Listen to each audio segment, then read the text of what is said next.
अफगानिस्तान पर तालिबान के कब्जे के बाद देश में हालात बिगड़ते जा रहे हैं। अफगानी नागरिक देश छोड़कर भाग रहे हैं।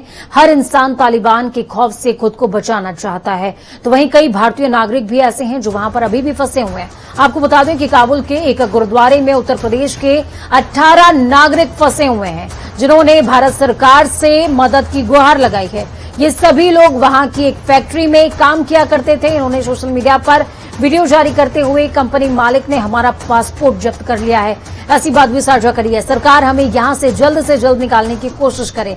तस्वीरें आप देख पा रहे हैं, तस्वीरें भयावह हैं इस दौर में जब तालिबान का जो खौफ है वो हर किसी में नजर आ रहा है। ऐसे में भारतीय जो अफगानिस्तान में अभी भी फंसे हुए हैं, उनके लिए ये दौर वाकई मुश्किल भरा है। इस खबर पर ज्यादा जानकारी के लिए हमारे वरिष्ठ पत्रकार कविता जोशी जुड़ चुके हैं हमारे साथ में। कविता, क्या कुछ अपडेट है? 18 भारतीय गुरुद्वारे में फंसे हुए हैं, जिनमें से ज्यादातर यूपी के हैं।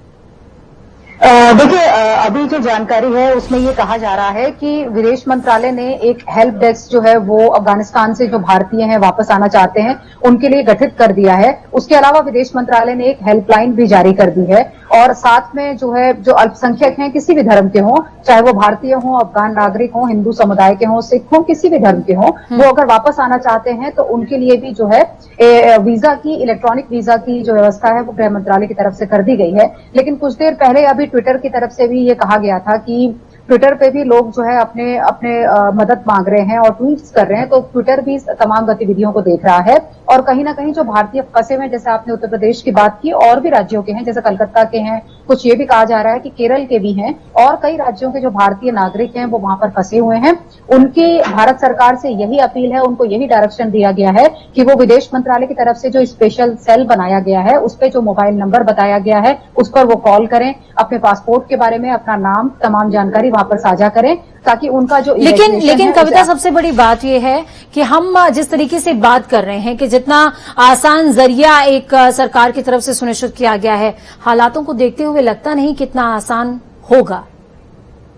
देखिए, अभी क्योंकि एकदम से अभी रविवार को तालिबान ने कब्जा किया अचानक से, और उसके बाद से तमाम देशों ने अपने नागरिकों को वहां से निकालने की कवायद शुरू की, उसमें भारत भी शामिल है। तो इस प्रक्रिया में क्योंकि पहली प्रायोरिटी हमारी ये थी कि जो हमारे फोर्सेस के वहां पे आईटीबीपी के खासतौर पे जवान, दूतावास, मिशन के लोग और बाकी जो ऑफिशियल्स हैं, सरकारी कर्मी जो हैं, उनको पहले वहां से निकाल लिया जाए, क्योंकि ये आशंका थी कि कहीं तालिबान के लड़ाके जो है टारगेट ना करें हमारे मिशन को, दूतावास को, इस तरह की आशंका थी, इसलिए पहली प्रायोरिटी उनको दी गई थी। लेकिन अब सरकार की तरफ से ये कहा गया है कि दूसरे फेज में हम जो बाकी नागरिक हैं हमारे भारत के अलग अलग राज्यों के, उनको निकालने की कवायद होगी। हालात चुनौतीपूर्ण है, लेकिन जो काबुल का एयरपोर्ट है उसे पूरी तरीके से अमेरिकी सैनिकों ने, अमेरिका ने अपने कंट्रोल में ले लिया है। वहां पर फ्लाइट के ऑपरेशन, खासतौर पर सैन्य विमानों के, वो शुरू हो चुके हैं। और हमारे जो एम्बेसडर हैं जो भी काबुल से वापस लौटे हैं, रुद्रेंद्र टंडन, उन्होंने भी अपने प्रेस कॉन्फ्रेंस में कहा है कि जल्द ही हो सकता है कि जो कमर्शियल फ्लाइट्स हैं उनके ऑपरेशंस को शुरू कर दिया जाएगा। एक बार वो शुरू हो जाएं तो उसके बाद हमारा जो एयर इंडिया का स्पेशल विमान है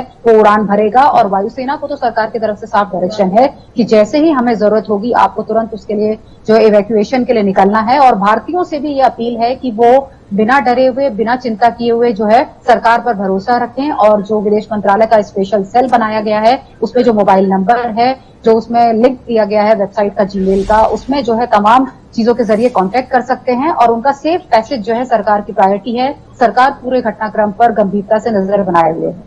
ठीक है, बहुत शुक्रिया कविता, हमारे साथ जुड़ने के लिए, हम जानकारी साझा करने के लिए।